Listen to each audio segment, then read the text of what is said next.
जैसे वास्तव। और आप देख रहे DIT खास प्रोग्राम जन सदन में आप सभी का स्वागत। उत्तराखंड 2000 में राज्य की नींव रखी गई और राज्य बनने के बाद कभी ऊर्जा प्रदेश, कभी पर्यटन प्रदेश, कभी हिमाचल प्रदेश, कभी झारखंड प्रदेश, और इन सब के साथ इस प्रदेश के साथ घपले और घोटाले का दौर चलता था। 2002 में कांग्रेस सत्ता में आती है और साथ में जब चुनाव होता है तो उसके ऊपर 56 घोटालों के आरोप। भारतीय जनता पार्टी 56 घोटालों का आरोप लगा के कांग्रेस को सत्ता से दूर कर। फिर भारतीय जनता पार्टी 5 वर्ष सत्ता में रहती है 2007 से 12 तक। उसके ऊपर भी कभी पावर प्रोजेक्ट घोटाला, कभी स्टर्डिया घोटाला, इस तरह के आरोप लगते हैं। और इनके साथ, इन घोटालों के साथ NH घोटाला भी होता है, जिसमें पहली बार उत्तराखंड में ब्यूरोक्रेट पर नकेल कसते हुए उन्हें सस्पेंड किया जाता है। आपको बता दें कि इस प्रदेश का निर्माण हुआ था कि इस प्रदेश के उन लोगों को रोजगार मिलेगा जिन्हें उत्तर प्रदेश में रह करके यहां तक उसके प्रदेश के नागरिक के नाते पहाड़ तक वह विकास नहीं पहुंच पा रहा था और उन्हें उसका फायदा नहीं मिल रहा था। लेकिन यहां पर पटवारी घोटाला भी होता है। पता भी चलता है कि किसने किया, किस तरह से किया, कौन सी पर्ची कहां से आई, तब भी कोई कार्रवाई नहीं होती।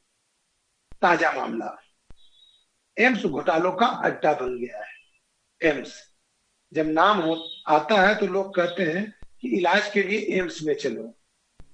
ऋषिकेश में एम्स है और एम्स में जब घोटालों की फहरिस्त खुलती है, एक घोटाले सामने नहीं आते। CBI नकेल कसती है तो पता चलता है कि कई घोटाले हैं। भर्ती घोटाला, कैंटीन घोटाला, जो वहां सामान खरीदे गए उस पर घोटाला, पूरी फहरिस्त है, सब पे हम चर्चा करेंगे। इन सब के साथ जब एक कड़ी और जोड़ी जाती है, इस राज्य का जब निर्माण हुआ और राज्य के निर्माण के बाद इस राज्य के लोगों ने उन संस्थानों से बातें की और सरकार ने कहा कि यहाँ के राज्य के लोगों का नौकरी में स्थान होना चाहिए और देने की प्रक्रिया भी की गई। लेकिन एम्स का एक घोटाला ये भी सामने आया, 600 ऐसे कर्मी हैं जो केवल एक प्रदेश के एक जिले से आ गए। ये भी घोटाला ही माना जाएगा। हम सब पे चर्चा करेंगे। आज एम्स जो घोटाले का अड्डा बना है, केवल उसी पे चर्चा होगी। हमारे साथ कांग्रेस के वरिष्ठ नेता, पूर्व राज्य मंत्री अनिल गुप्ता जी, बहुत बहुत स्वागत है। भारतीय जनता पार्टी के दिग्गज नेता, पूर्व राज्य मंत्री दिगंबर सिंह नेगी जी, बहुत बहुत स्वागत है। सबसे पहले हम अनिल गुप्ता जी के पास चलेंगे।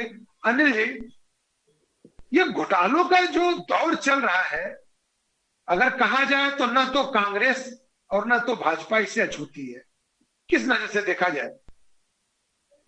देखिए श्रीवास्तव जी, 2002 में आपने जिक्र किया, कांग्रेस की जब सरकार आई जी, नरेंद्र तिवारी जी मुख्यमंत्री बने, वो सरकार पे 56 घोटाले का आरोप लगाकर गुमराह करने की कोशिश की जी।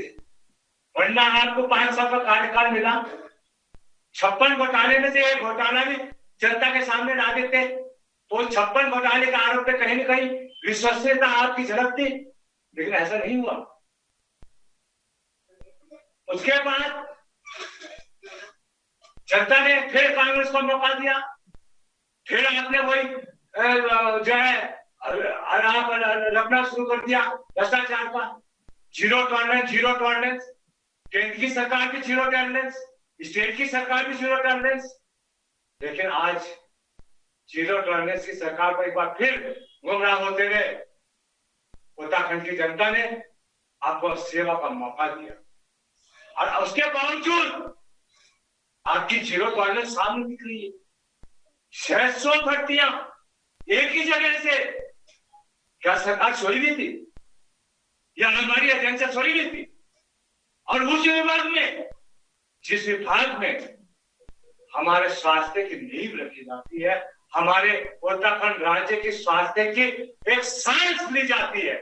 यदि किसी व्यक्ति को कोई गंभीर बीमारी हो, कभी ऐसा हो तो एम्स की तरफ नजर रखता है कि मुझे एम्स में जाना है। उस एम्स में जिस प्रकार घोटाले हो रहे हैं, भर्ती से लेकर कैंटीन से लेकर तमाम बिंदुओं पर कोई ऐसा आपका बिंदु नहीं है जब घोटाला नजर नहीं आ रहा है। सीबीआई कितने दूर तक जाकर इस घोटाले को खोल पाएगी, अभी इसमें भी परिस्थिति लगा हुआ है, क्योंकि पूरा देश जानता है कि सीबीआई का जो वर्किंग है वो केंद्र से भी कहीं ना कहीं प्रभावित होता है। लेकिन अनिल गुप्ता जी, आपको जानकारी पूरी है, सीबीआई इसीलिए आई क्योंकि यहाँ के सारे घोटाले प्रधानमंत्री कार्यालय के पास पहुंचे, उन्होंने संज्ञान लिया। सीबीआई ने उसके बाद यहाँ पे अधिकारियों पे नकेल कसी, उनके यहाँ रेड पड़ी, और रेड पड़ने के बाद उनकी जब चल अचल संपत्ति को खंगाला गया, तब पता चला इतने घोटाले। मैं लौटूंगा सर जी। निश्चित रूप से हम कह रहे हैं, चाहे केंद्र सरकार की ऑफिसर क्या समझिए या भ्रष्टाचार के खिलाफ आज सीबीआई की मुहिम से समझिए, एक पहल हुई है, जीरो टॉलरेंस सरकार का असली रूप जनता के सामने आया है। हम देखना चाहते हैं कि सीबीआई इस मुखड़े को जनता के बीच में किस रूप में। सर अभी तो उसने काम किया है ना, अभी तो शुरुआत हो गई है। दिगंबर सिंह नेगी जी तो राजनीतिक, अनिल जी ने राजनीतिक वक्तव्य दिया, मैं उस पर भी उनसे प्रश्न करूंगा, लेकिन आपसे मेरा ये जानना है, एम्स जिसको लेकर के भारतीय जनता पार्टी खूब सीना ठोकती है कि हमने इतने एम्स दे दिए, लेकिन इस एम्स में अभी मैंने बताया एक बहुत बड़ा मेडिकल स्टोर घोटाला भी जुड़ा है, भर्ती घोटाला भी है, कैंटीन घोटाला भी है। मतलब जहां भी उठाया जा रहा है एम्स में घोटाले का मतलब पता चल रहा है कि हर चीज में घोटाला है। तो ये भारतीय जनता पार्टी के द्वारा बनाई गई संस्थान पे ऐसे लोग रखे क्यों गए जो हर क्षेत्र में घोटाले किए? अगर एक आदमी पकड़ा जाए, दो आदमी पकड़ा जाए, तो क्या हम वहीं से मान ले, या हमें खंगालना पड़ेगा कि ये कड़ी कहां तक गई है? दिगंबर सिंह नेगी जी। देखिए, भ्रष्टाचार ये सत्ता पक्ष और विपक्ष के विषय नहीं है, बल्कि मेरा मानना है प्रदेश के लिए भ्रष्टाचार कैंसर की तरह है। एम्स हिंदुस्तान की शीर्ष स्वास्थ्य सेवा में सेवा देने वाली संस्थान है, इसके प्रति जनता का बड़ा आगाढ़ विश्वास है, और वो उसमें अपने को उन्होंने ऐसे भी किया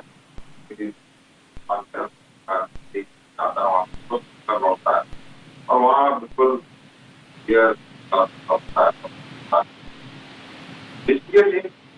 का बड़ा दुर्भाग्य रहा है। और मुझे लगता है कि जो भी घोटालेबाज हैं, मतलब डॉक्टर हैं, देश के बाहर डॉक्टर हैं, उनके ऊपर उनको इतनी हिम्मत की हो जाना, या उनका लगता है प्रदेश का जो लीडरशिप है इन लोगों के हाथों, वो लोग उनपे ठीक से मस्तिष्क में बात का भाव नहीं करना है,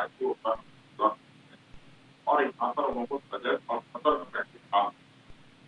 ऐसा लगता है कि कोई लगातार कोई देखभाल करने वाला नहीं, और उसके कोई सवाल जवाब करने वाला नहीं। जब ऐसी परिस्थिति होती है तब घर का नौकर भी चोरी कर जाता है, और मुझे लगता है कि यही हुआ है कि लोगों ने उनसे पूछताछ की, उनसे सवाल जवाब नहीं किए, और अपने छोटे छोटे करवा ली।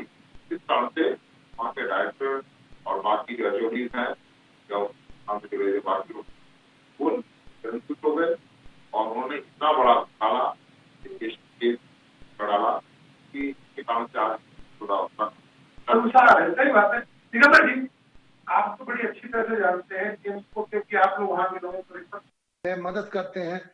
वहाँ के जो निदेशक थे वो हमेशा चर्चाओं में रहते थे, तो क्या उनके पूरे कार्यकाल को आज खंगालने की जरूरत है? जिस तरह से उन्होंने मतलब एम्स जैसा संस्थान, हर ईंट के नीचे भ्रष्टाचार मिल रहा है, तो जिसके पास एम्स था उसकी पूरी जांच करने की जरूरत है।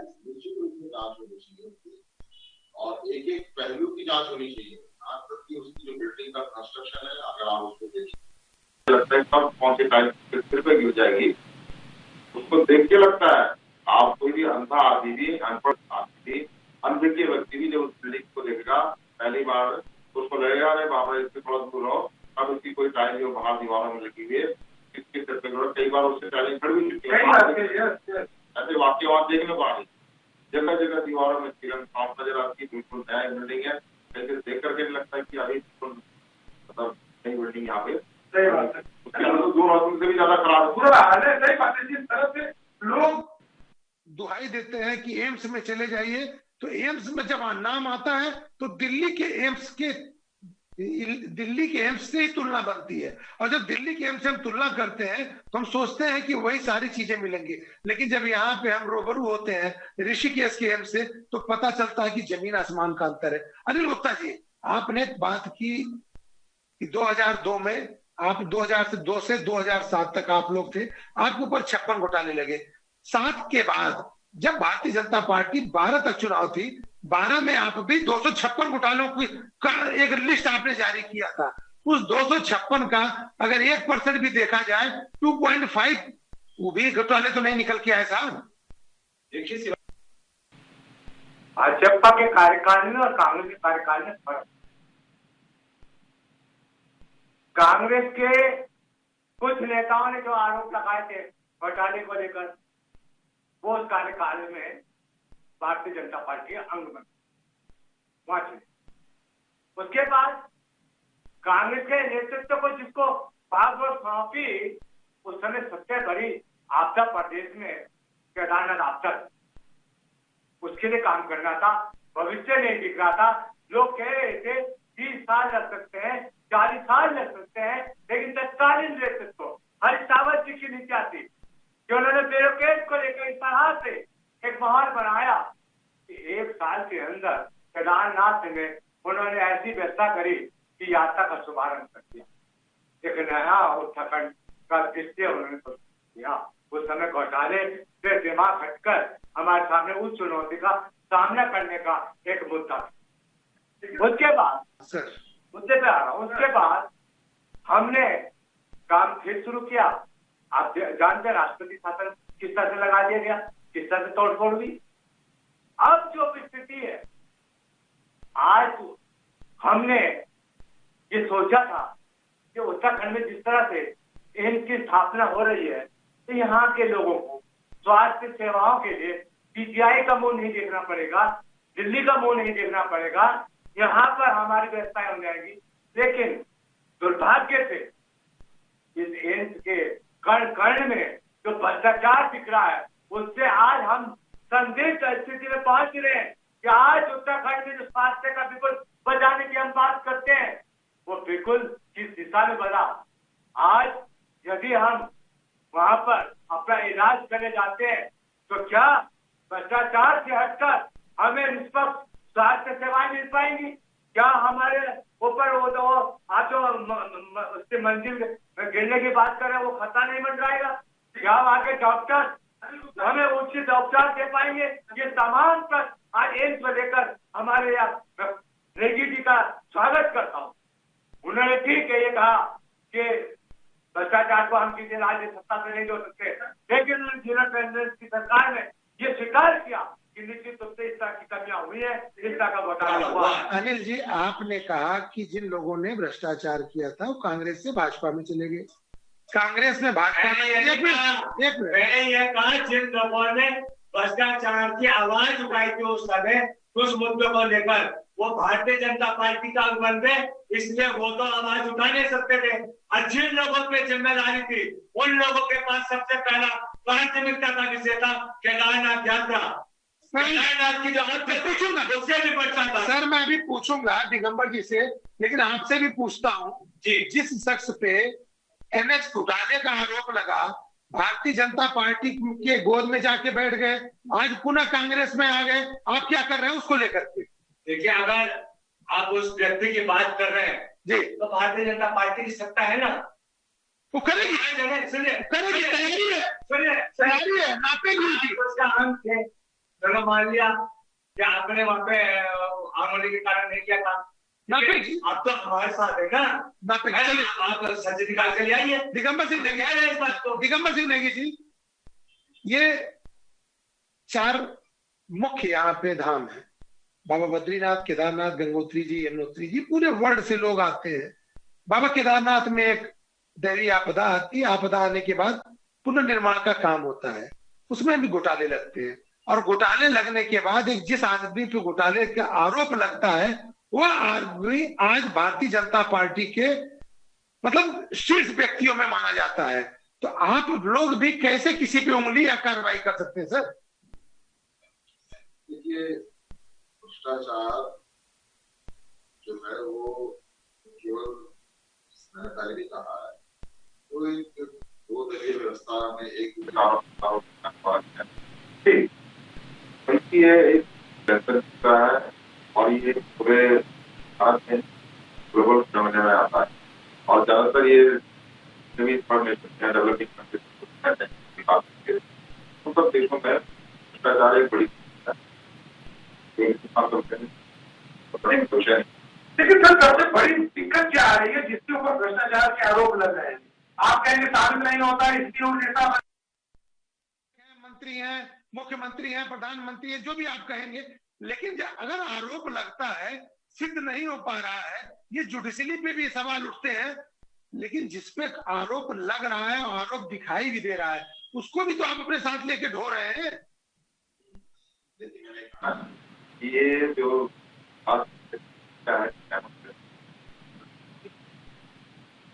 जो डेमोक्रेटिक वो हमारा अभी इतना कि जो इस प्रकार के जो तत्व हैं वो आम उनके पीछे समाज का एक बहुत बड़ा हमारे जो कि पूरे सिस्टम को पैरालाइज कर देती है या उसको करने की ताकत। तो जब तक लोकतंत्र स्वयं समझता तब तक ऐसे तत्वों की तो बना रहेगा और जिस दिन समय आने वाले आने वाले भारतीय लोकतंत्र और अधिक तो तब हम तब जाकर के ऐसे भारतीय राजनीति को केवल उत्तराखंड की बात सभी लेकिन अनिल गुप्ता जी आरोप भ्रष्टाचार कोई करे, भ्रष्टाचार की नींव कोई रखे, रद्दा कोई रखे, बिल्डिंग कोई बनाए, निशाने पे ब्यूरोक्रेट होता है और कहा जाता है ब्यूरोक्रेट किसी की सुनते नहीं। ये चीजें नहीं समझ में आती। ब्यूरोक्रेट से भ्रष्टाचार कराने वाला सफेद पोश है और आरोप लगता है ब्यूरोक्रेट पे और कहा भी जाता है ब्यूरोक्रेट सुनते नहीं। ये चीजें समझ में नहीं आती साहब। आपने भी पर्चा विभाग चलाया है, तो क्या बिना सहमति के, बिना अनुमति के, बिना इशारे के कोई अधिकारी क्या भ्रष्टाचार कर सकता है? देखिए मैं तो ऐसे विभाग को चलाया है जहाँ 50 करोड़ रुपया हर साल नुकसान में जाता, मैंने 8 महीने में नेक्स्ट पे ला दिया। वो तो एक बात अलग है। लेकिन अभी भाई नेक जी ने कहा हमारी लोकतांत्रिक व्यवस्था जो है वो इतनी मजबूत, लोकतांत्रिक व्यवस्था मजबूत है, लेकिन हमारी जनता जो है ना देश की बहुत भावुक है। वो भावुकता में आकर कई बार मतदान करती। अभी हमारे देश की जनता पे जो भावुकता का एक माहौल बना हुआ है, तो वो धर्म के नाम पर हो या किसी अन्य बिंदु पे लेके हो, वो एक माहौल छाया हुआ है। इसकी बात सही है, लेकिन वो माहौल से बाहर निकलेंगे तब वो भारतीय स्थिति का आकलन करेंगे और वो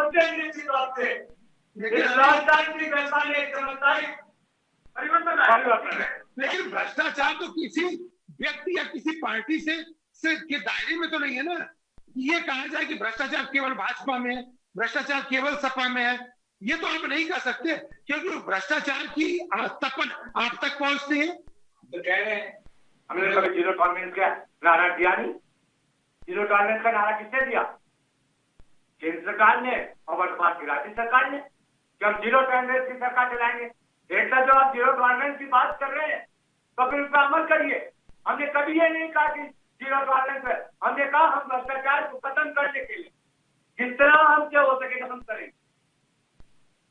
लेकिन इन्होंने जीरो टॉलरेंस का नारा दिया, नारा देने पे उससे आपको मतदान हुआ, तो आज जीरो टॉलरेंस की जवाब देही आज की जनता के सामने निश्चित रूप से बनती है, उस पर आपको फोकस करना चाहिए, ये मैं कह रहा हूँ। जवाब चाहिए। देखिए कभी भी भ्रष्टाचार का बहुत सारे जीरो टॉलरेंस की बात करती है और उसके बाद उसमें होल निकल जाता है, पोल निकल जाता है। अब जैसे एम्स है, ये भी निदेशक है और हाईली क्वालिफाइड डॉक्टर है, कोई आई केवल आए पहले भी कह रहा था, मैं अभी बात कर रहा हूँ, ये हिंदुस्तान में अभी बहुत सारी खामियां हैं कि हम केवल आईएएस के नेताओं को दोष देते हैं। यहाँ पर तो डॉक्टरों का मामला है कि वो भ्रष्टाचार कर रहे हैं, ठीक है ना। तो यहाँ पे कोई आदमी, हिंदुस्तान में कहावत है, कोई आदमी कहीं तक ईमानदार है जब तक उसको खाने को नहीं मिलता है, जब उसको पद नहीं मिलता है। जैसे किसी को कोई पावर मिलती है, कोई ऐसा होता है, स्थान मिलता है, वो उसकी भ्रष्टाचार में वो भी संलिप्त पाया जाता है। कोई ईमानदारी तभी तक है किसी की जब तक वो उसको बेईमानी करने का मौका नहीं। लेकिन बड़ा तो सुन लीजिए, परंतु भारतीय जनता पार्टी का जो दृष्टिकोण है बहुत स्पष्ट है कि नहीं भी कभी आपने कहा कि यह जो सारा प्रकरण जो है, जब लोगों ने प्रधानमंत्री कार्यालय तो प्रधानमंत्री कार्यालय क्या किया, क्योंकि सीबीआई उनके हाथ में और ये केंद्रीय संस्थान है और उन्होंने उसमें सीबीआई जांच विपक्ष करने की कोशिश की, उसको बचाने की कोशिश नहीं की गई है ना, या उसको टाल मटोल करने की, या कोर्ट से डायरेक्शन आने के बाद ही वो आपको जांच, ठीक है ना। तो उसमें जो जांच बैठी है सीबीआई की, वो सीधे भ्रष्टाचार का मामला जब संख्या में आएगा तो आएगा ना कोई बात, चूहे अंदर खेती खा रहे हैं और किसान को पता नहीं चलेगा कि इतना नुकसान हो गया है ना। तो जब भी मामला संज्ञान में आया तो उसके खिलाफ जो इंक्वायरी की जांच जो खुद में ये सिद्ध करती है कि भारतीय जनता पार्टी किस प्रकार से भ्रष्टाचार को करती है, जीरो टॉलरेंस करती है और ऐसे तत्वों के खिलाफ सख्त से सख्त कार्रवाई कर सही कह रहे हैं कि भ्रष्टाचार पर Bharatiya Janata party zero tolerance की बात करती है। धामी सरकार पिछले समय भी, जब से धामी ने पहले बार मुख्यमंत्री बने, चुनाव के दौर में, चुनाव के पूर्व भी आपने देखा होगा कि उन्होंने कम से कम भ्रष्टाचार पर लगाम लगाने की कोशिश की और इस बार भी जब पुनः एक बार मुख्यमंत्री बनते हैं तो उन्होंने मैसेज भी देने की कोशिश की, अधिकारियों पे भी नकेल कसने की कोशिश की और ये बड़ा मुद्दा भी सामने आया है। क्योंकि आपको मालूम होगा एनएस घोटाले की जब सीबीआई जांच की बात की गई थी, पहले दिन मुख्यमंत्री बनने के बाद उन्होंने घोषणा की थी उसकी सीबीआई जांच होगी। सीबीआई जांच इसी सरकार के, इसी कार्यकाल में, भारतीय जनता पार्टी सरकार के कार्यकाल में भारतीय जनता पार्टी के मुख्यमंत्री रह गए, चले गए, वह सीबीआई की जांच को अमली जामा नहीं पहना पाए।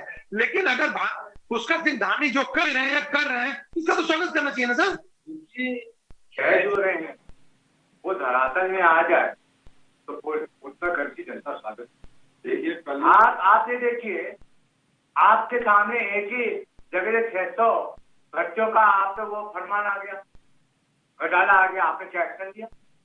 ठीक है, आप आरोप लग रहा है, जांच बैठा दी है, उसको तुरंत रोक लगनी चाहिए थी ना। आपने और तमाम जितने बिंदुओं पे घोटाले नजर आए उस पर एक्शन नजर आता ना, एक्शन तो नजर नहीं आया। और जांच की बात तो ये है, परसों भी चाहते हैं जांच सीबीआई हो या सीआईडी हो, और रिजल्ट क्या निकलता है वो आपके सामने भी है, वो पूरी जनता देखती है, वही रिजल्ट देखने को नहीं मिलते। अगर एक्शन तुरंत हो तो हमें निष्ठा और नियत दोनों नजर आती है। अरे स्वास्थ्य विभाग जैसा आप अगर बात कर रहे हैं, उत्तराखंड की तकदीर हमारा स्वास्थ्य विभाग ही बदलते। यदि आप उत्तराखंड के स्वास्थ्य विभाग में तमाम नियुक्तियां एक वार्ड बॉय से लेकर और उच्च कोटि के डॉक्टर तक की नियुक्तियां ईमानदारी से कर दें और गांव में क्लिनिक पहाड़ों में पहुंचा दें और डॉक्टर वहां ईमानदारी से काम करें, तो मैं कह रहा हूँ साहब, यहाँ की आर्थिक स्थिति, स्वास्थ्य और पलायन तीनों में एक चमत्कारिक परिवर्तन आप देख सकते हैं। लेकिन ये निष्ठा और ये नियति का जज्बा हमारे अंदर होना चाहिए। खाली जीरो टॉलरेंस की बात करने से काम नहीं चलने वाला। सही बात है, पलायन, रोजगार, स्वरोजगार, आय के रिसोर्स, ये सारी दिक्कतें तो है ही, उस पर क्यों नहीं चेत रही है सरकारें और क्यों नहीं कर पा रही है? आप खुद देखिए, आप भी सत्ता में नजदीक से देखते हैं सत्ता को, आय के नए संसाधन नहीं तलाश से जा रहे हैं। बड़ा दुर्भाग्य इस प्रदेश का, आय के रिसोर्स को बताया जाता है शराब और खनन। आप सोचो जरा, हम किस प्रदेश में रह रहे हैं जहां चारों धाम है, पिरान कलियर है, हेमकुंड साहब है, वहां पे कहा जाता है कि आयकर रिश्वत शराब और खनन साहब, ये दुर्भाग्यपूर्ण नहीं है। यहाँ ऊर्जा का स्रोत होना चाहिए था, यहाँ पे जड़ी बूटी का स्रोत होना चाहिए था।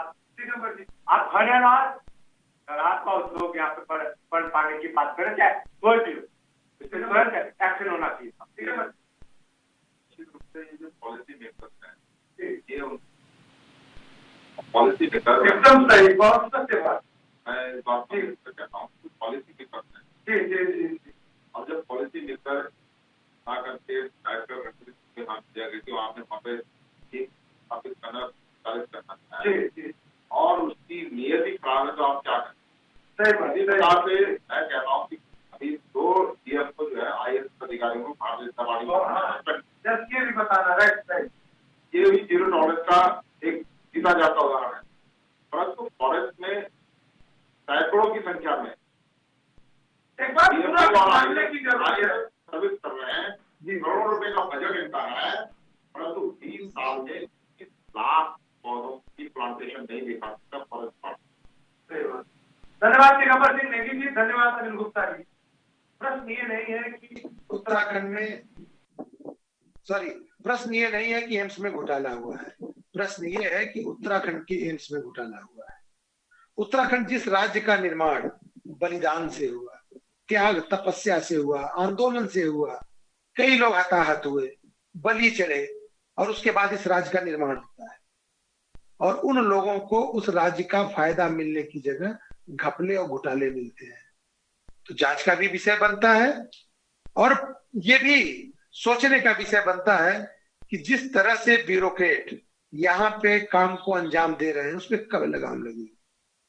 देखते हैं कि कब सरकार जिस तरह से जीरो टॉलरेंस भ्रष्टाचार की बात भाजपा करती है, और धामी जी शुरुआती दौर में दिखे हैं, आने वाले समय में भी उसी तरह से अगर इसी तरह से लगाम लगाई गई तो हो सकता है इस राज्य का निर्माण जिस लिए हुआ था वह पूरा होता नजर आए। धन्यवाद। देखते रहिए VIP न्यूज।